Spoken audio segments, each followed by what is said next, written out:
Angelica Nyqvist is a successful full-time beauty YouTube creator with over 100,000 subscribers. In 2020, she was going to have to quit her full-time job. She worked in an industry completely unrelated to YouTube or beauty.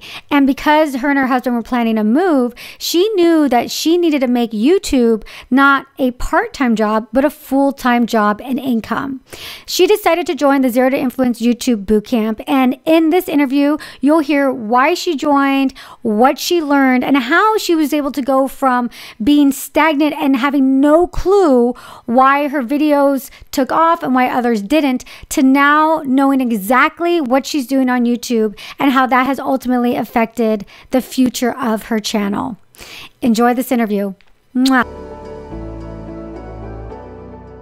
Well, hello, Angelica. Welcome to the podcast.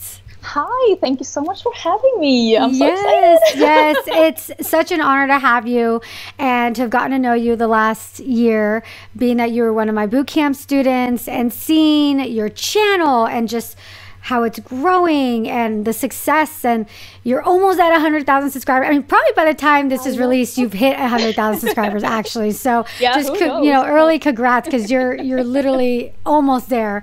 So I'm really, really excited to dive deeper with you about your YouTube channel and about your experiences with the bootcamp. So why don't we start with you sharing, prior to joining the bootcamp, which was actually a year ago, which is crazy, March of 2020, where were you at with your YouTube channel? When I joined the bootcamp, I wouldn't say I was struggling. Like, I wasn't a struggling channel, but I was so stagnant. And I think the biggest problem for me was like, I didn't understand why. Like, why are some videos doing so poorly, and why are some videos doing so good, and why do I not grow right now? How am I? Because I felt like my views weren't horrible, but still I wasn't growing, and I was like, am I not reaching the right people? Like, there were so many things that I just didn't know about. So I just felt like I didn't understand like what was going on and why I wasn't growing. And I also had a trip planned. I was going to travel actually at the beginning of April, and of course that trip got canceled. And I got my money back, and I was like, I'm going to invest in myself, I'm going to invest in my channel. I was like, this thing that's going on, it's going to probably prevent me from traveling this spring. I thought spring. Yeah. I was a sweet innocent summer child. I know. Not realizing it's the whole year. 1 year later, I'm still here. Yeah. But I was like, I'm just going to invest in myself and invest in my channel, because I knew that we were actually supposed to move this autumn, and I knew that I had to quit my job for that. I'm like, maybe I'll just invest in my channel, invest in myself, because this might need to be my income in 6 months. So I need to know at least what I'm doing, because right now I'm like, I was just throwing things at the wall, and sometimes it's stuck, and I'm like, oh, this did really good. What did I do? I have no idea. I don't know why this went good and why it didn't. So yeah, I think that was the biggest, like, I didn't really understand. When did you start your YouTube channel? It was in August of 2015. That's when I started. So almost 6 years at this point. And then when you started the bootcamp, like you said, like you had achieved some success. You were at, according to what I see here, almost 76,000 subscribers. So you were, you definitely had amassed an audience, had a community, and you were taking your channel seriously. Like you said, your plan was to quit your job by the end of 2020? Was that your goal?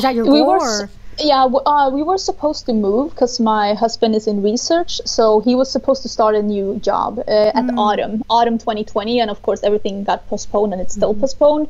So I knew that I had to quit my job around autumn time, because I couldn't continue my job if we were moving, and we were also planning to move abroad. So I knew that I didn't know if I was going to be able to get a new job when we moved. So I was like, maybe YouTube has to be my income if we move.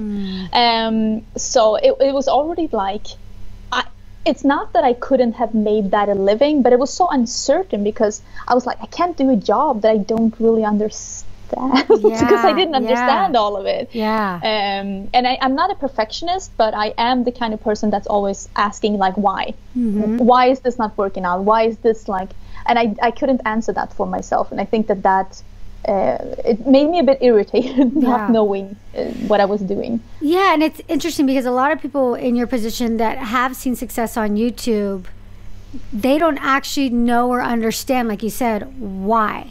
Like, but you're doing almost what you're supposed to be doing is focusing on the content and creating content. But at some point, like you said, you want to understand why, so you can make these decisions, so you can reach your goal of 100,000 subscribers, of, you know, increasing AdSense so you can quit your job, all these different things. I think a lot of creators, and I find this too, because I work with a lot of people like yourself, they're doing some really good things.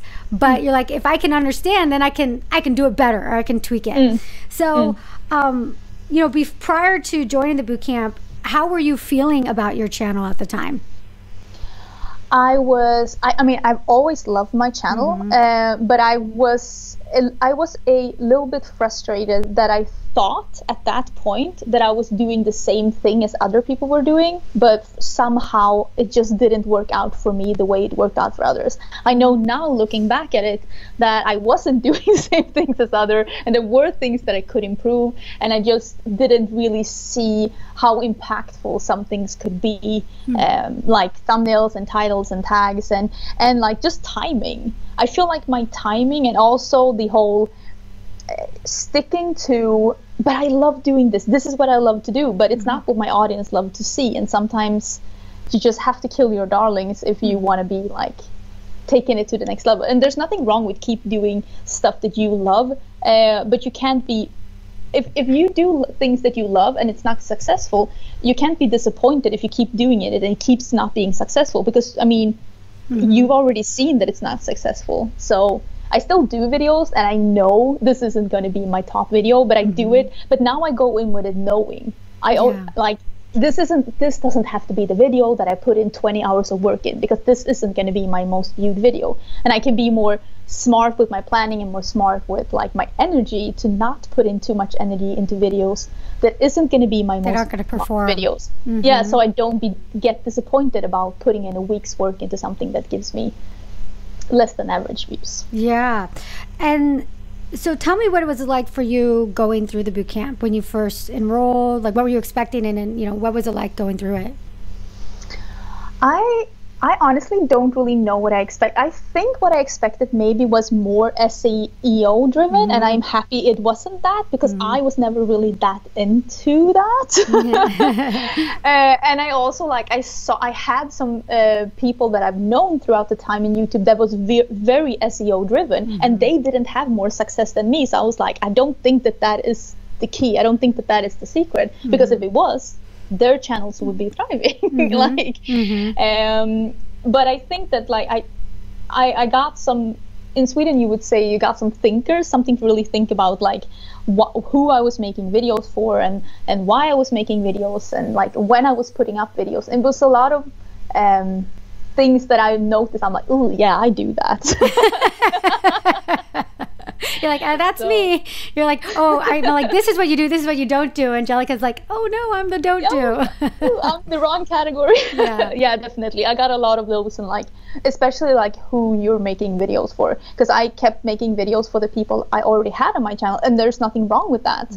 But it kept excluding people for wanting to join, because I made my channel feel like it was a closed circle. Like, we're a bunch of friends here, and you can't sit with us. But instead I was like, but I need to make videos not only for the people that I have, but also for the people that I want to have. I never introduced myself in my videos, for example. I was just, and I babbled on and on about stuff that no one's interested in. Yeah. I remember you were really good. Like, you would definitely come in to the calls, you post in the Facebook group, like you were really active. I mean, you know, some people join, and this happens for any course, they join and then maybe they do it, but they're not as active. And I always say you get what you put into it, right? And you know, people that I see really are successful, they're in there taking advantage of, hey guys, tell me about my thumbnails. Hey guys, you know, Erika, can you tell me what's going on with my title? And you were good at going in there. And I remember giving you feedback like, all right, Angelica, like this is what you should do, or here's your title. And yeah, I feel myself that I'm pretty good at constructive feedback. I feel like I've been really good at, like, if someone tells me, I wish that you would have thought about this, and then 10 people tell me about that, I will make an effort, because it's like, if it's something that I can change, and if it's something, because a lot of times viewers will tell me things, and I agree. I'm like, yeah, you're right. I should fix that. Or they will tell me, like, oh, your title, maybe you should have, like, worded it this. Like,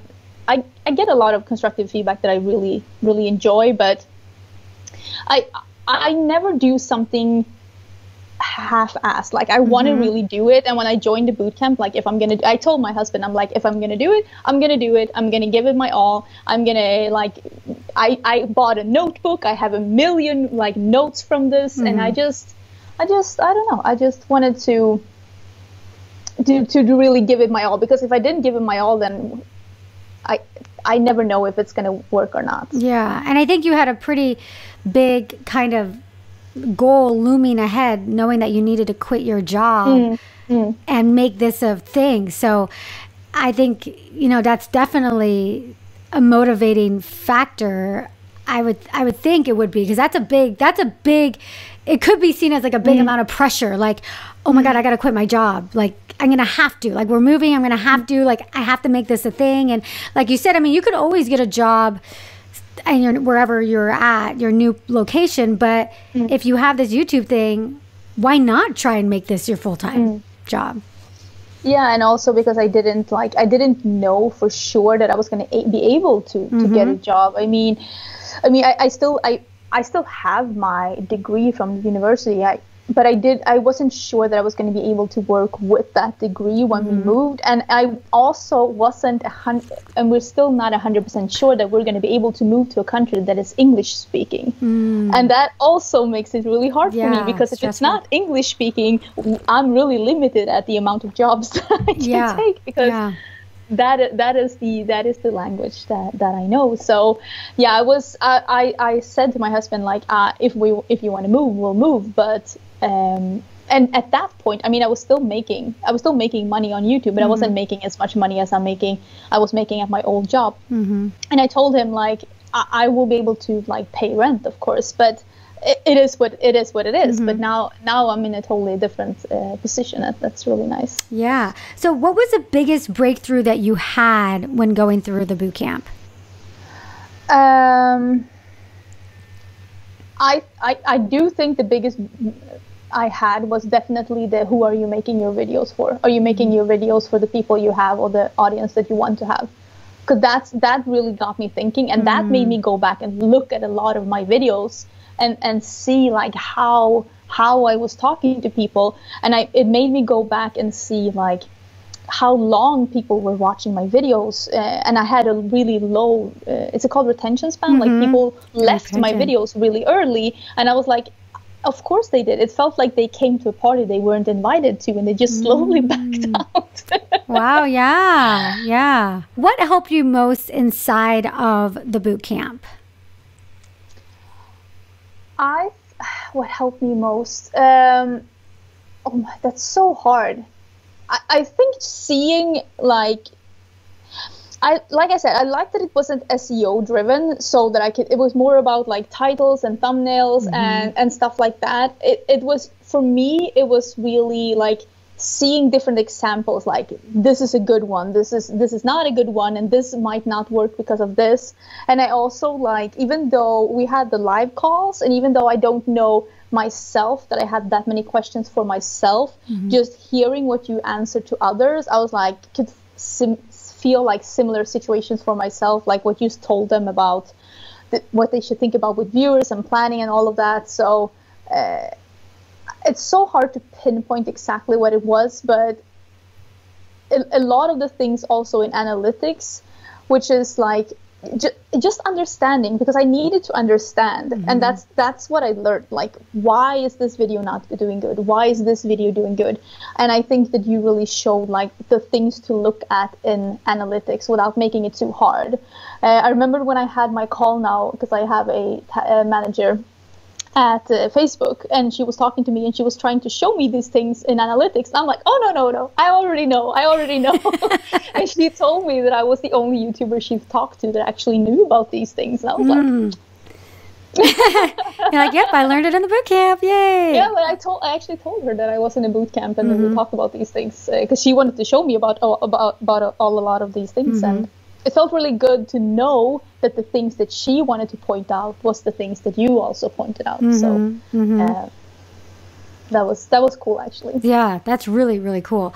And so what point did you realize, oh, what I'm learning here is actually making a change to my channel? Were there a video that maybe did really well, or did you just start seeing a growth in subscribers? What did it look like when your channel started to kind of come back to life and start growing? In the beginning of the boot camp, because it was a lot about like, what is your audience? What is your thing? What are you doing? And I was like, what am I doing? I was in that corner, like, I don't know, what am I doing? So I was trying a lot of things in the beginning, because I was like, maybe I like this, maybe my audience likes this, or maybe I like this. So I was trying a bunch of things. So in the absolute beginning, maybe 2 months, I didn't see a lot of change, because I was doing a lot of different videos to like find for myself like what I wanted to do. But I will say, like, during the summer, I think that really during June, I noticed that most of my videos were doing good.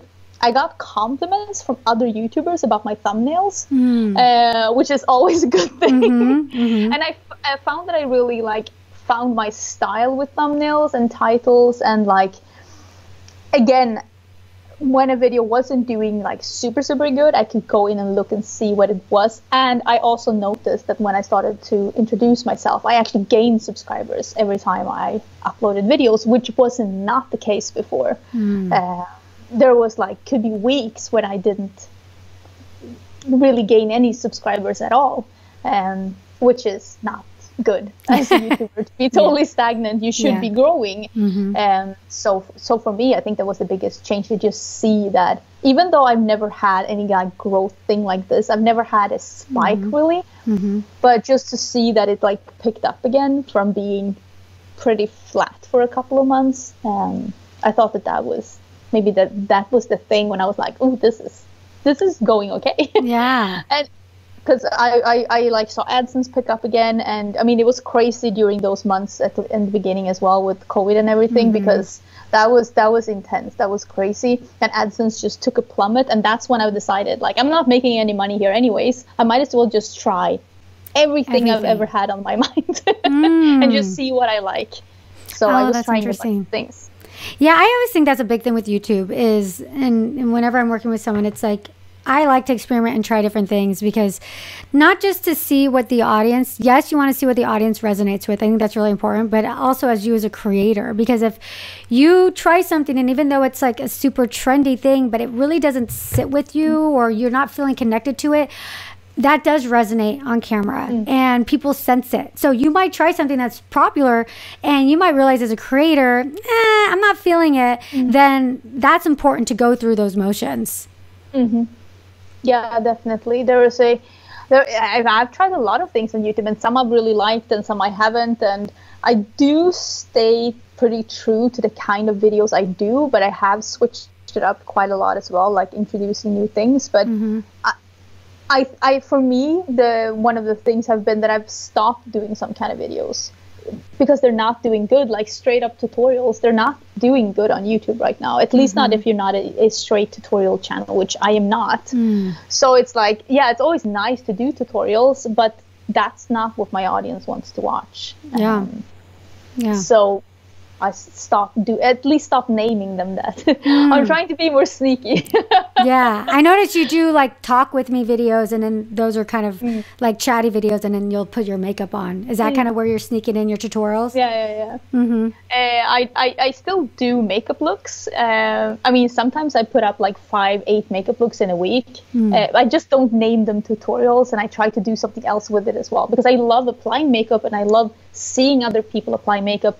But yeah, I mean, my audience is correct. It's not, for me right now in this time, very interesting to just have someone explain to me their eyeshadow as they're doing it for 12 minutes. That's not what I want to watch on YouTube. So I get it. I really do. So just trying to sneak people in with other themes and titles. Yeah, definitely.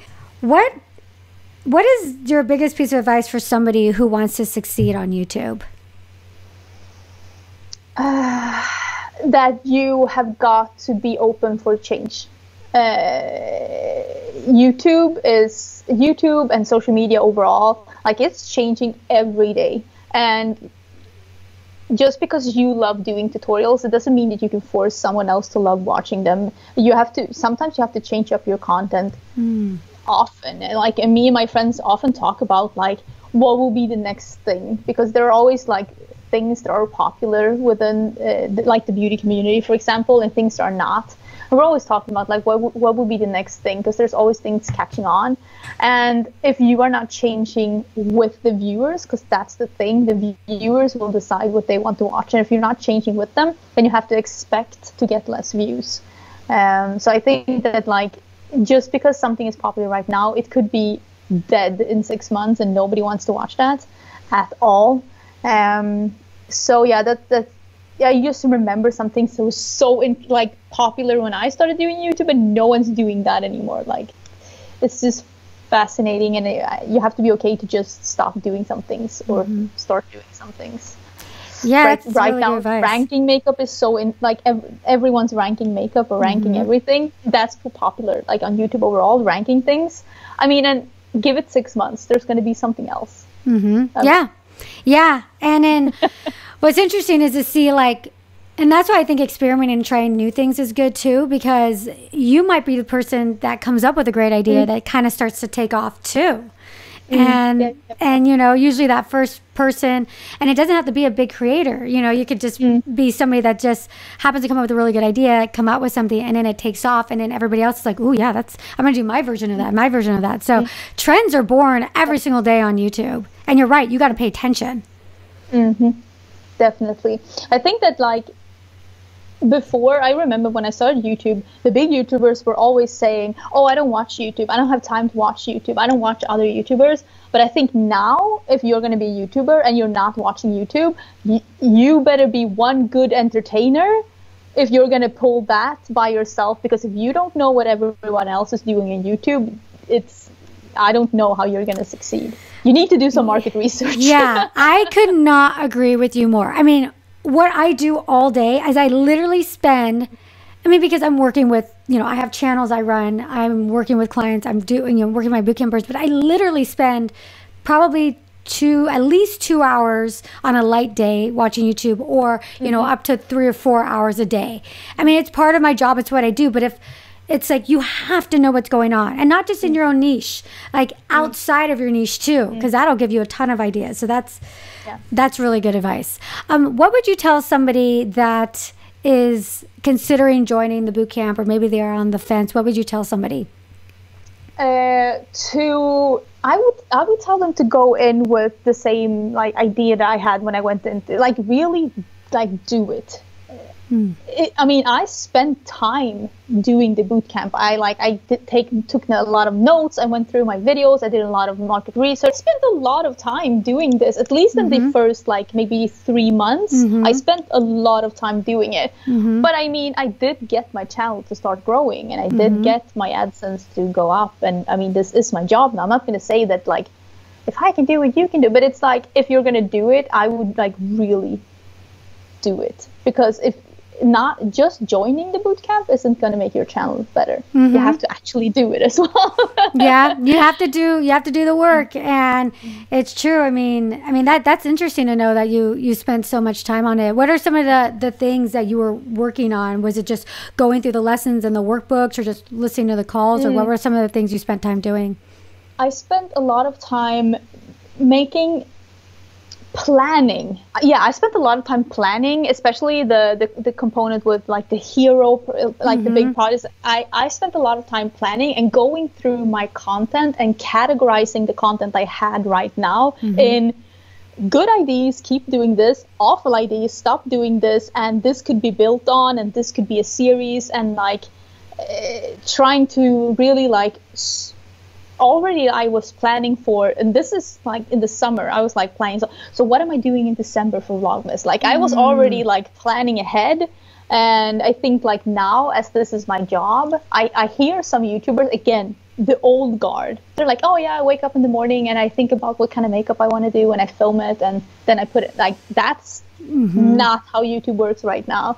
I love planning though, but right now, like, I'm planning like, okay, so I want to do like a bigger video for April. So, like, I'm already planning that. I'm already planning like what I want to do for summer. I have so many things I want to do as soon as like this whole world catastrophe is somewhat like we have gone through that.